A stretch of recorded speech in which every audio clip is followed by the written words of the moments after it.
Hi everyone, welcome on back to my channel. So today I just wanted to talk about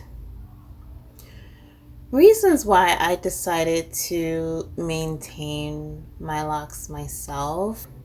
Now, of course, this is just my opinion and different strokes for different folks. I'm not saying you shouldn't go to a loctician. You do what works best for you and your journey. For me, it's just always been this way. Even when I was natural, I never went to a salon to maintain my natural hair. And if I did go to a salon, I want to say it was once or twice within a span of, I don't know, 5 or 6 years. It really wasn't, I wasn't that person that was going every month to the salon. I may had a cut or two within that journey, and that was it. That was the only 2 times I actually went to a salon. So I feel like there's 2 different types of people. There's people that are DIYers, and there's people that just rather have the luxury of having someone else care for their hair. And whatever state your hair is in, you don't even have to have locks. I just feel like that goes for however you wear your hair or maintain it in whatever state it's in. Those are just the 2 types of people I feel like exist in this world. So I am obviously the DIY person, and I just feel like I've never had the greatest salon experience, I want to say.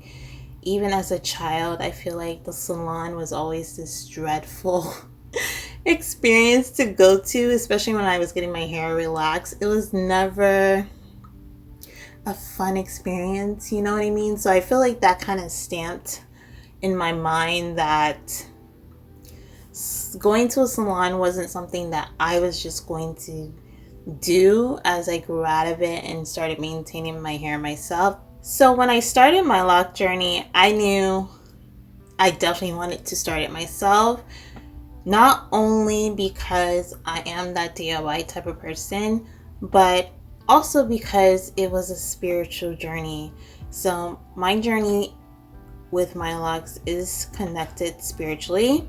And, I spoke about this in one of my first videos that I made on my channel, that in prayer, I felt like I was led and told to start my lock journey, and that's why I started it. So I definitely feel like if you are a person who's maintaining your locks, it may be for a spiritual purpose.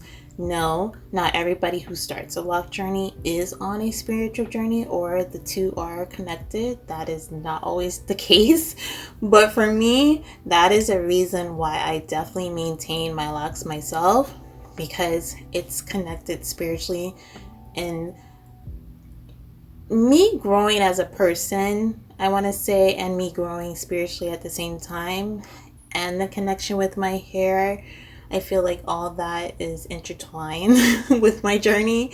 So that's definitely why I like to maintain it myself. Another reason is that the cost is absolutely low.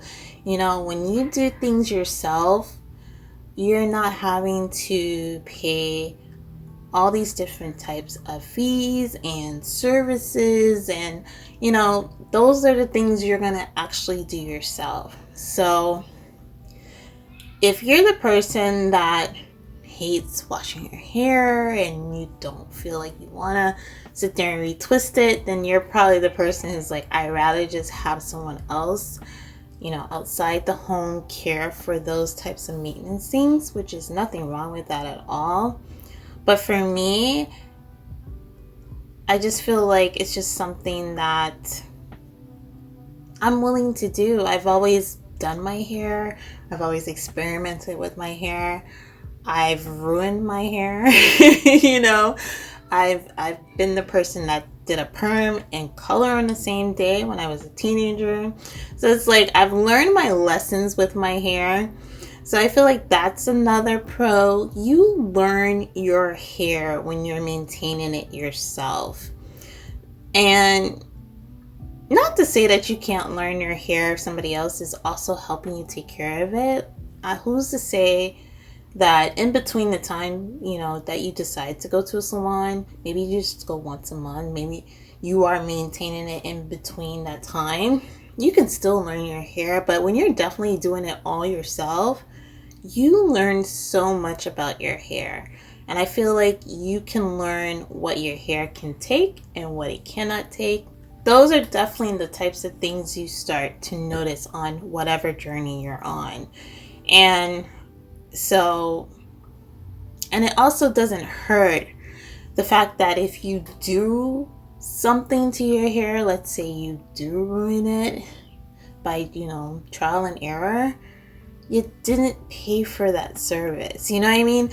It's just different if you pay for a service and then that person ruins your hair, and then you're upset that, now your hair is ruined, and then you actually had to pay this person to do that to your hair. It's a different type of feeling, and it's a different type of accountability, I want to say. I feel like since I maintain my hair, I'm a bit more relaxed, and I'm a bit more, if I mess it up, okay, it's my hair, it'll grow back, we'll fix it. I just feel like there's a different type of feeling with it, rather than if you decided to depend on someone else to care for your hair. You kind of have to gauge and see who's the best person, professional to maintain your hair, which you do have to sometimes go through trial and error to see if they can actually maintain the hair the way you would like it to be maintained. And I definitely know that I never really gave that a chance. I maybe went to one or two people and then decided, you know what, this is just not for me. I'd just rather do it myself. But if you are that type of person that you do need the help, you do need the assistance, definitely do your research. Definitely see the reviews of a salon or a loctician. That way you're not just diving into something and not knowing, the person's capabilities. That way they can maintain your hair and keep the health of your hair and the integrity of it. Also, I feel like there's definitely no judgment when you're maintaining your own head of hair. There's not this pressure of it's gotta look a certain way, you know what I mean? Because, like I said, different strokes for different folks. Everybody maintains hair, no matter what your hair looks like, no matter how you're maintaining it. Everybody maintains hair differently. So, the way I maintain my locks may not be the way someone thinks they should be maintained, you know what I mean? So, when you're caring for it yourself, that judgment is not there. When you go to someone, sometimes they are looking at your hair and they may be the type of person that just judges you off the bat, which I find to be not a good thing. I mean, if I'm coming to you for a service, and you are genuinely trying to help me see a different way of looking at it, or trying to tell me, this is how you're maintaining it, but maybe you need to switch this so you're not having breakage or whatever. There's a different type of way of saying things, I want to say. But I feel like sometimes when you do go to salons, there's this outright judgment that, oh no, since maybe you were caring for your hair at first and then decided to go to a salon, or maybe it's your first time trying it, and then the professional just outright judges your hair and calls it a certain name or something like that. Like, you don't have that when you're maintaining it yourself. That's just out the window. There's no comparison. Unless you're comparing it yourself. There's just this outright safe zone, I want to say, when you're maintaining your hair yourself. And there has to be a confidence within you to know that your hair is not going to look like someone else's. the way you may do things for your hair may not be the status quo or the way that people think is the right way, but hey, it works for you. So you definitely have to just figure out the best route for that.